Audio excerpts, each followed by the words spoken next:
이 시간에는 로마서 10장 1절부터 3절 말씀까지 읽었습니다. 오늘은 로마서 34번째 시간으로 부제목은 원하는 바와 구하는 바입니다. 원하는 바와 구하는 바. 자, 먼저 오늘 본문 1절 말씀 다시 한번 같이 읽겠습니다. 시작. 형제들아, 내 마음에 원하는 바와 하나님께 구하는 바는 이스라엘을 위함이니 곧 그들로 구원을 받게 함이라. 여기 나오는 원하는 바와 구하는 바는 다 명사입니다. 원하는 바에 해당하는 헬라어 동사가 유도키아예요. 그 뜻 그대로 소원입니다. 소원. 그리고 구하는 바에 해당하는 헬라어가 데시스예요. 간구, 기도, 이런 뜻입니다. 이 세상을 살아가고 있는 모든 사람은 나름대로의 소원이 다 있습니다. 기도 제목이 다 있습니다. 제게도 소원이 있고 기도 제목이 있습니다. 바울은 여기서 자기의 소원과 기도의 제목이 뭔가를 구체적으로 밝히고 있는 거예요. 그 소원과 기도 제목이 뭐냐면 지금 자기를 죽이려고 쫓아다니는, 자기를 핍박하는 저 이스라엘 백성, 유대인들이 구원받는 거예요. 이것은 자기의 욕심을 이루기 위한 소원과 기도 제목이 아닙니다. 그러면 바울이 이것을 위해 어느 정도로 간구했느냐? 누가복음 1장을 보면 세례 요한의 부모 얘기가 나와요. 아버지 이름은 사가랴고 어머니 이름은 엘리사벳입니다.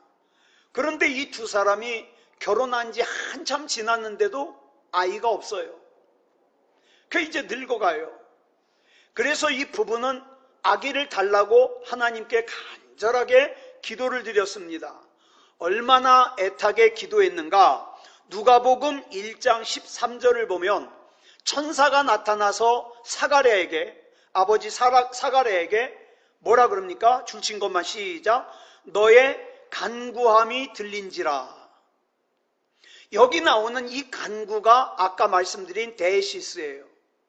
즉 바울은 이스라엘 백성, 유대인, 자기를 죽이려고 쫓아다니는 그 유대인들을 위해서, 그 유대인들이 구원받기를 얼마나 간절하게 기도했는가? 마치 자식 없는 노부부가 하나님 앞에서 자식을 달라고 애절하게 간구하는 심정으로 하나님께 기도했다는 뜻이에요. 같은 단어를 썼어요. 우리도 이따금 다른 사람들을 위해서 기도합니다. 중보기도라 그러죠. 그런데 여러분 한번 생각해 보자고요. 내가 다른 사람들을 위해서 하는 이 기도가 과연 데시스라고 할 수 있을까? 마치 자식 없는 노부부가 자식을 달라고 하나님 앞에 간절하게 기도하는 것처럼 그런 간절함으로 기도하냐 이 말이에요. 이런 의미에서 이 바울은 참 위대한 사람이에요. 저는 저한테 싫은 소리 한마디만 해도 기도해 주기 싫거든요. 그런데 자기를 죽이려고 그래요. 자기를 죽이려고 하는 그 유대인들이 구원받기를 소원해요. 유도키아예요. 그리고 그 소원을 위해서 간구합니다. 대시스합니다. 중요한 것은 이러한 바울의 모습이 그리스도인 된 우리의 모습이어야 된다 이겁니다. 그렇다면 왜 그리스도인 된 우리가 다른 사람을 위해서 유도키아를 지니고, 즉 소원을 지니고 대시스를 해야 되는가? 기도를 해야 되는가? 이유는 하나예요. 우리가 믿는 예수 그리스도께서 사람을 살리기 위해서 십자가를 지시고 죽으셨기 때문이에요. 여러분, 우리가 잘 알고 있는 것처럼 이 세상의 그 어떤 종교의 교주도 다른 사람을 살리기 위해서 자기가 스스로 죽지 않았습니다. 오히려 다른 사람들을 착취해가지고 자기 혼자 누리죠. 오직 예수 그리스도만이 사람을 살리기 위해서 죽으셨습니다. 그러면 그런 예수님을 저와 여러분이 닮아가야 된다 그러잖아요. 그런 예수 그리스도를 닮는 사람이 누구예요? 그리스도인이에요. 그렇다면 우리의 소원과 우리의 기도 제목은 적어도 우리 자신을 뛰어넘어야 돼요. 하나님 먹을 거 주세요, 돈 주세요, 집 주세요, 잘 살게 해주세요. 나를 뛰어넘어야 돼요. 나를. 우리의 이기적인 욕망을 뛰어넘어야 돼요. 그래서 바울이 말한 원하는 바와 구하는 바와 관련해서 우리는 5가지의 중요한 질문을 답하고 넘어가야 돼요. 자, 첫 번째 질문이 뭐냐? 그렇다면 그리스도인은 어떤 소원과 어떤 기도의 제목을 가져야 되는가? 그리스도인은 거룩한 소원을 가져야 됩니다. 거룩한 기도 제목을 가져야 됩니다. 우리는 마음속에 어떤 소원을 가지고 있느냐에 따라서 우리 행동이 결정되죠. 그리고 그 행동이 쌓여가지고 뭐가 됩니까? 삶이 됩니다. 만약에 내 마음속에 이기적인 소원만 가득 있다면 그 이기적인 소원에서 나온 것은 반드시 이기적인 행동들 뿐이에요. 그 이기적인 행동들이 쌓이면 어떤 삶이 됩니까? 이기적인 삶이 되는 거죠. 대표적인 예가 창세기 4장에 나오는 가인과 아벨 얘기예요. 가인과 아벨은 형과 동생입니다. 그들은 같은 날, 같은 시간, 같은 장소에서 하나님께 똑같이 제사를 드렸습니다. 예배를 드렸습니다. 아벨은 제물로 양을 드렸고 가인은 농사진 곡식을 바쳤습니다. 그런데 하나님께서는 아벨의 제사는 받으셨는데 가인의 제사는 받지 않으셨어요. 뭐 때문일까요? 어떤 분은 이렇게 얘기하더라고요. 제사에는 반드시 피가 필요한데 가인의 제사에는 피가 없었기 때문이다. 맞아요? 틀려요? 틀려요. 왜? 소제라는 제사는요, 곡식을 갈아가지고 하나님께 드렸거든요. 그러니까 제물의 문제가 아니에요. 그럼 뭐가 문제예요? 아벨은 하나님을 위해서 드렸는데 가인은 자기 만족을 위해서 드렸어요. 여러분, 이거 굉장히 중요합니다. 저와 여러분은 예배를 누구를 위해서 드려요? 하나님을 위해서 드리는 사람은 아벨 같은 사람이에요. 그런데 내 만족을 위해서 드리는 사람은 가인 같은 사람이에요. 그런데 가인이 자기 예배를 하나님이 받지 않으시자 분해가지고 안색이 변했어요. 여러분, 만약에 가인이 하나님께 영광을 돌리고자 하나님께 제사를 드렸다면 그 제사를 하나님께서 받지 않으셨다면 분해하는 게 아니에요. 어떻게 해야 돼요? 두렵고 떨리는 마음으로 하나님 앞에 물어봐야 돼요. 하나님, 내 제사, 내 제물의 연기를 왜 안 받으셨죠? 여러분, 우리가 하나님 앞에 드리는 예배를 대충 드리면 안 돼요. 이 예배를 하나님께서 받으시는가 안 받으시는가 중요합니다. 내 속이 혼란스러워가지고 하나님이 안 받으시는 예배를 드렸으면 하나님께 기도해야 되죠.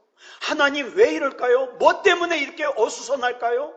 뭐 때문에 이렇게 하나님 앞에 연락되지 못하는 예배를 드릴까요? 알려주세요. 그게 진짜 예배자의 자세예요. 그런데 가인의 예배는 지극히 이기적이고 자기 중심적이었습니다. 그 안에 하나님께서 어떻게 생각하시는지, 하나님께서 받으시는지 안 받으시는지, 하나님께서 어떻게 판단하시는지 관심이 없어요. 하나님께서 나중에 가인이 아벨을 죽이고 난 다음에 네 안색이 왜 그렇게 분해하느냐, 안색이 왜 변했느냐 물으시면서 창세기 4장 7절에서 이런 말씀을 하셔요. 줄친 것만 읽겠습니다. 시작. 죄가 너를 원하나 너는 죄를 다스릴지니라. 여기서 말하는 죄가 원하는 게 뭐겠습니까? 여러분, 죄가 뭘 원하겠어요? 저와 여러분의 소원이 이기적인 소원이 되고 그 다음에 어두운 소원이 되기를 원합니다. 그게 죄가 원하는 거예요. 하나님께서 가인에게 너에게 탐욕적인 소원이 있구나 이렇게 말씀하시는 거예요. 죄가 너를 원한다. 너에게 탐욕적인 소원이 있구나. 너에게 어두운 소원이 있구나. 이걸 지금 말씀하시는 거예요. 그러므로 가인은 그 하나님의 말씀이 있었을 때 자기의 어두운 소원, 자기의 탐욕적인 소원을 다스리고 억제했어야 돼요. 그런데 그 어두운 소원을 억제하지 않으니까 어떻게 해요? 어두운 행동을 하게 되고 어두운 행동을 하니까 어두운 삶을 살게 되더라. 문제는 자기가 어두운 삶을 사는 걸 몰라요. 이게 문제예요. 가인은 죄가 원하는 것을 버리지 않고 움켜줬습니다. 그랬더니 어떤 행동이 유발되는가? 자기 동생 아벨이 자기의 경쟁자처럼 느껴져요. 그래서 자기 동생을 없애버려야 되겠다고 생각하죠. 그래서 결국 동생을 아무도 없는 들판으로 불러내가지고 돌로 때려 죽입니다. 행동으로 옮긴 거죠. 그 결과 가인은 인류 최초로 살인자가 되었고 자기 가족을 죽인 사람이 되었습니다. 그러므로 우리는 거룩한 소원, 거룩한 기도 제목을 가지는 게 중요해요. 그래야 저와 여러분의 행동이 거룩한 행동들이 쌓이게 되고 그것이 모여서 저와 여러분의 삶이 거룩한 삶이 될 수 있거든요. 자, 그럼 두 번째 질문. 그러면 무엇이 거룩한 소원이고 무엇이 거룩한 기도 제목인가? 알아야 되잖아요. 여러분, 여기서 말하는 거룩이라는 단어의 뜻은 구별되었다는 뜻이에요. 레위기 19장 2절을 보면 하나님께서 이렇게 명령하셔요. 줄친 것만 시작. 너희는 거룩하라. 이는 나 여호와 너희 하나님이 거룩함이니라. 우리가 하나님을 생각하고 구별된 삶을 살기로 다짐하는 거 참 귀해요. 정말 믿음다운 믿음으로 살 거야. 나 하나님 뜻대로 살 거야. 결심할 때가 있잖아요. 근데 그렇게 쉽게 사라지냐고요. 여러분은 사라질지 모르지만 전 정말 어려워요. 어느 순간에 보면은 나는 내 멋대로 살고 있어요.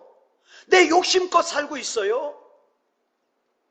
그러다 보니까 나타나는 문제가 뭐냐? 교회 안에서의 삶과 교회 밖에서의 삶이 내가 봐도 달라요. 내가 봐도. 여러분, 성경에서 말하는 거룩이란 하나님을 사랑하는 마음이고 하나님을 사랑하는 중심이에요. 거룩하게 살아야지 그러지 않아도 내가 진짜 하나님을 사랑하면 생각도 거룩해지고 말도 거룩해지고 행동도 거룩해집니다. 그런데 하나님이 우스우면, 하나님을 만홀히 여기면 말도 생각도 죄를 짓게 되는 거죠. 자, 그래서 하나님을 사랑하는 마음, 하나님을 사랑하는 중심, 이것이 뭐예요? 우리 인류에게 주신 하나님의 계명의 핵심이에요. 핵심. 이기적인 나를 떠나서 나와 함께하는 사람을 사랑하고 그들을 배려하는 것. 하나님을 사랑하는 것 같이 내 이웃을 사랑하는 것, 그게 거룩이거든요.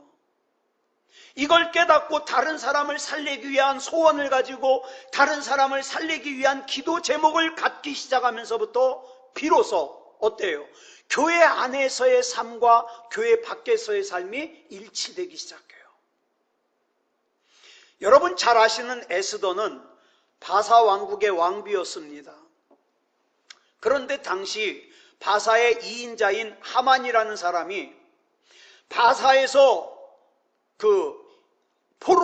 바사의 포로로 끌려와 있는 이스라엘 백성들, 유대인들을 갖다가 한꺼번에 죽이려고 하는, 학살하려고 하는 그런 계획을 세워요. 그런데 이걸 에스더의 사촌 오빠 모르드게가 성문 앞에서 엿들었어요. 그래가지고 에스더에게 이야기해 줬습니다.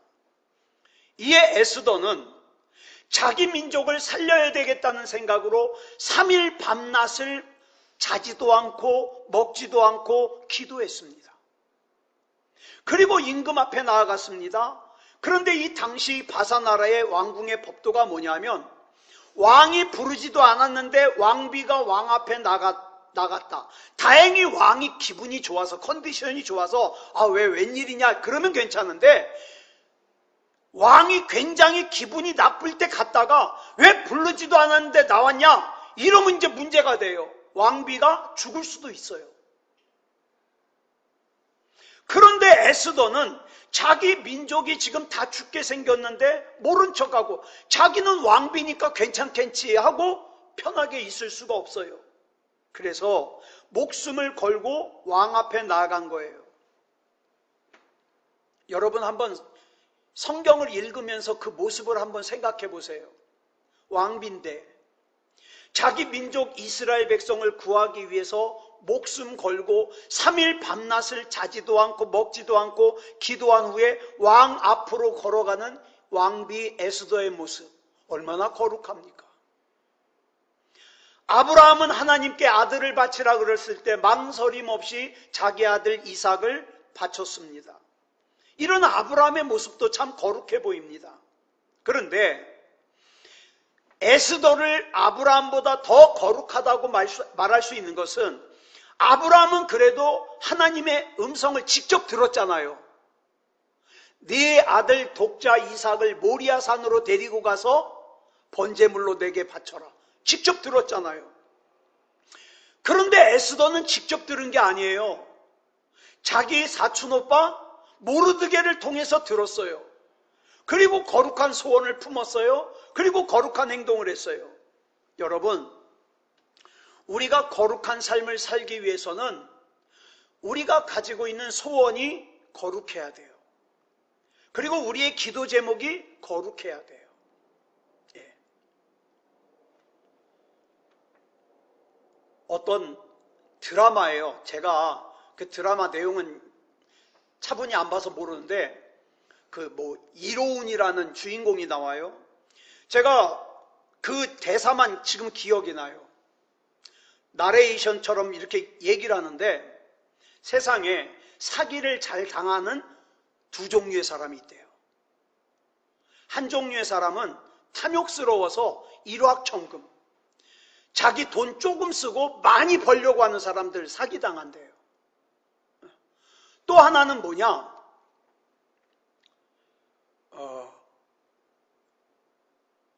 까먹었네. 금방 생각하다가 까먹었어요. 하여튼 이 모든 욕심의 기본은 뭐예요? 탐욕이에요. 탐욕. 자기 거 조금 손해보고 많이 거두려고 하는. 자, 그런 사람은 어때요? 기도 제목도 다행히 하나님을 믿는다 하면 그 사람이 기도를 할 건데 그 기도 제목이 뭐예요? 탐욕스럽겠죠. 하나님, 나 부자 되게 해주시고 50평짜리 아파트 좀 주시고 내 자식놈 고생 안 하고 살게 해주시고 뭐 그런 거겠죠. 왜?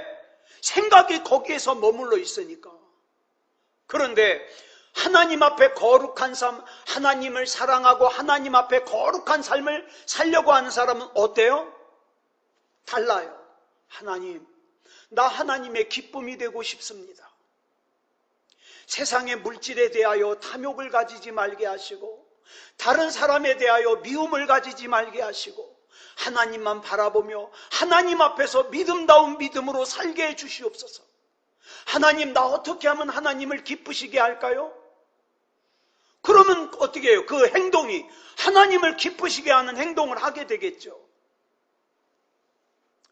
다른 누군가의 구원을 위해서, 다시 한번 말씀드립니다.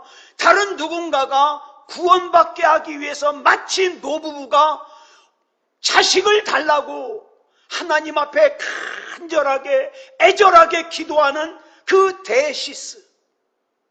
데시스로 다른 누군가를 위해서 기도하셨냐 이 말입니다. 그 기도가 뭐예요? 거룩한 기도예요. 거룩한 소원이에요. 그러면 이제 세 번째 질문이에요. 세 번째 질문. 그러면 우리가 어떻게 거룩한 소원과 거룩한 기도 제목을 가질 수 있습니까? 여러분, 사람은 그래요. 내가 좋아하는 사람을 좋아하지 말라 그러면 막 더 좋아져. 그죠? 그런데 싫어하는 사람인데 좋아하라 그러면은 자꾸 더 싫어져요. 여러분, 이스라엘 백성이 바울을 죽이려고 했어요. 이 상황을 한번 생각해 보세요. 이스라엘 백성이 바울을 죽이려고 했어요. 우리 앞에서 사도행전에서 나눴잖아요. 수백 킬로 떨어져 있는 거리까지 바울을 죽이려고 결사대를 조직해서 쫓아가잖아요. 그런데 바울은 자기를 죽이려고 그렇게 집념을 가지고 쫓아오는 그 유대인들이 어떻게 해요? 구원받게 해달라는 간절한 소원을 가지고 간절한 기도를 해요. 여러분, 소원이라는 뜻을 가진 헬라어 유도키아가 동사가 뭐냐? 유도케오예요. 그럼 유도케오는 뭐냐? 기뻐하다라는 뜻이에요. 예를 들어서 내가 소원, 그래, 내가 아무개가 구원받는 게 내 소원이야. 그 사람은 나한테 참 잘못하지만 나는 그 사람이 구원받는 게 소원이야. 그런데 내가 그 사람만 생각하면 기분이 나빠. 그거는 유도키아가 아니에요. 왜? 이 소원은요, 기뻐함으로부터 비롯되거든요. 기뻐하는 소원이에요. 기뻐하는 소원. 지금 내 앞에 있는 사람이 나를 죽이려고 그래요? 그래서 당연히 내 안에도 그 사람을 증오하는 마음이 들겠죠. 이런 상황에서 어떻게 그 사람을 기뻐하며 사랑할 수 있겠냐고요. 이거는 예수 믿는 사람밖에 못해요. 진짜 그리스도인밖에 못해요. 그런데 바울은 지금 자기를 죽이려고 하는 이스라엘 백성을 보면서도 언젠가는 변화될 그 사람들의 모습을 떠올리면서 기뻐했다는 거예요. 바울은 이런 거룩한 소원을 지니게 되었고 주님 앞에 그것을 자기의 기도 제목으로 삼았습니다. 그러면 네 번째 질문이에요. 자, 바울이 이런 거룩한 소원과 거룩한 기도 제목을 지녔을 당시에 그럼 바울의 처지는 어떠했는가? 바울이 자기를 죽이려고 하는 이스라엘 백성들에 대해 구원의 소원을 가지고 간절한 구원의 기도 제목을 가지고 기도할 때 그 마음이 편했을까? 자, 본문 1절을 다시 한번 보겠습니다. 시작. 형제들아, 내 마음에 원하는 바와 하나님께 구하는 바는 이스라엘을 위함이니 곧 그들로 구원을 받게 함이라. 그러면 이 말을 언제 했는가? 바울이 세 번째 전도 여행이 끝날 즈음에 고린도에서 했어요. 자, 이 내용이 우리가 이제 앞으로 사도행전 19장, 20장을 나눌 때 나오는데 바울이 고린도에 가기 전에 에베소라는 곳을 갔어요. 에베소를 갔는데 그 에베소에는요, 아데미라는 여신을 섬기는 사람들이 많이 있는데 거기에는 아데미 신전이 굉장히 큰 게 있는 거예요. 그런데 그 에베소에서 은 같은 걸로 이렇게 우상을 만들어 파는 데메드리오라는 사람이 있었어요. 그 사람은 은으로 우상을 만들어 팔아서 살거든요. 그 사람들의 또 대표예요. 상인 대표. 그런데 어느 날 바울이라는 사람이 나타나가지고 우상은 가짜니까 믿지 말래요. 그러니까 그 말대로 했다가는 어떻게 해요? 우상을 만들어 파는 사람들이 생업에 지장을 받을 수밖에 없잖아요. 그래가지고 데메드리오라는 사람이 에베소에서 살고 있는 우상을 팔아먹고 사는 사람들을 선동해가지고 바울을 죽이려고 그래요. 그래가지고 생명의 위협을 느낀 바울이 도망을 가는데 어디로 도망가냐? 고린도로 도망가요. 그리고 그 고린도에서 떠날 때쯤 돼가지고 이스라엘 사람들 몇몇이 바울을 죽이기 위해 작당하는 사건이 벌어져요. 그렇다면 이 시점은 어떤 시점이냐? 바울이 그 어느 때보다도 이스라엘 백성인 유대인들에게 생명의 위협을 받는 때예요. 그래서 나 같으면 그렇게 기도할 거예요. 그 사람들을 위해서 기도할 정신이 없어요. 하나님, 날 좀 지켜주세요. 저놈들이 기회만 되면 날 죽이려고 그러네요. 하나님, 나 지켜주세요. 저는 그렇게 기도해요. 그런데 바울은 그럼에도 불구하고 자기를 위하기보다는 오히려 자기를 죽이려고 하는 이스라엘 백성들을 위해서 소원을 품고 간절하게 기도했다는 거예요. 저 사람들 구원해달라고. 우리가 기억해야 될 것은 바울이 바로 이 같은 소원과 기도 제목을 가지고 있었기 때문에 그 처지를 극복할 수 있었습니다. 여러분, 기억하세요. 내가 가장 이기적이어야 될 순간에 내가 다른 누군가를 위해서 간절한 소원을 가지고 간절한 기도 제목을 가지고 기도하잖아요. 하나님이 나는 책임지십니다. 나 책임지셔요. 어찌 하나님께서 그 능력으로 안 지키시겠어요? 오히려 하나님 돈 주세요, 집 주세요, 건강 주세요, 뭐 내 자식놈 자손 대대로 잘 살게 해주세요, 고생 안 하게 해주세요. 그런 기도는 백날 해봐야 연락 안 돼요. 그럼 어떻게 해요? 하나님, 지금 아무개가 굉장히 힘든 상황에 있습니다. 얼마나 힘들까요? 하나님이 위로해 주시고 힘을 내게 해주시고 영육간에 강한 능력을 주시옵소서. 다른 사람을 중보할 때 나는 하나님이 책임지신다. 그래서 바울이요, 고린도후서 4장 8절로 9절에서 뭐라고 고백했습니까? 시작. 우리가 사방으로 우겨쌈을 당하여도 쌓이지 아니하며 답답한 일을 당하여도 낙심하지 아니하며 박해를 받아도 버림받지 아니하며 거꾸러뜨림을 당하여도 망하지 아니하고. 어떻게 이럴 수 있습니까? 이유는 하나예요.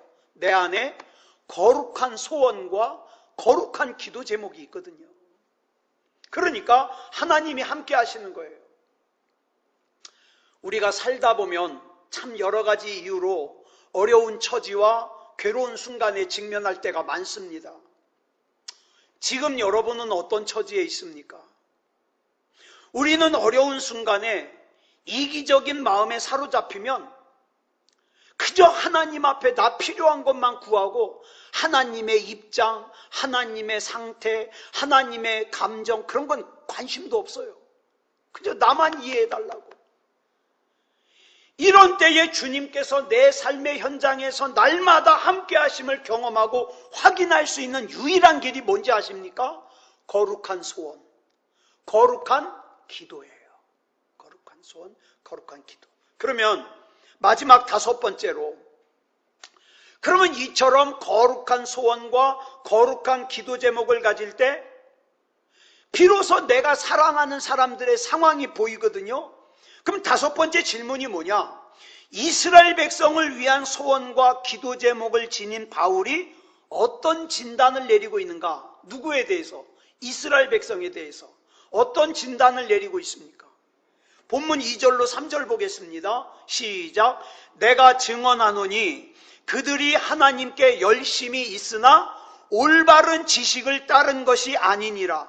하나님의 의를 모르고 자기 의를 세우려고 힘써 하나님의 의에 복종하지 아니하였느니라.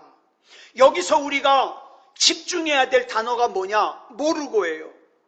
바울의 위대함이 여기서 또 나타나요.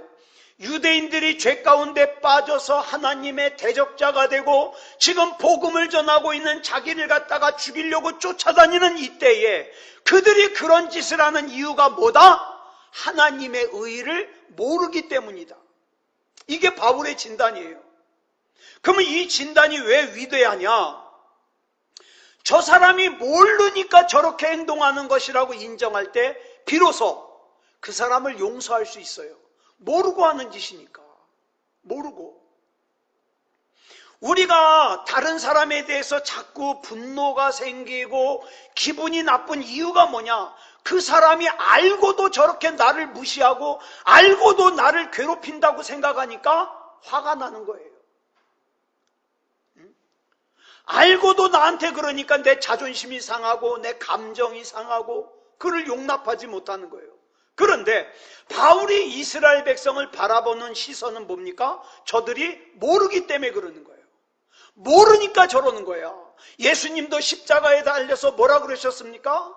저들을 용서해 주십시오. 스데반 집사님이 돌에 맞아 죽으면서 뭐라 그랬습니까? 저들이 모르고 그럽니다. 용서해 주십시오. 모르기 때문이라고 진단을 내리니까 처방은 간단해요. 뭐예요? 가르쳐 주면 돼요. 알 수 있도록 하면 돼요. 상대방이 모른다는 것을 인정하지 않는 데서부터 갈등이 생기는 거예요. 알고도 나를 무시하네. 알고도 나를 괴롭히네. 그러니까는 갈등이 시작되는 거예요. 모르니까 예배를 안 드려. 모르니까 하나님 앞에 간절하게 기도 안 해. 모르니까 죄를 져. 모르니까 하나님을 무시해. 얼마나 불쌍해요. 모르니까.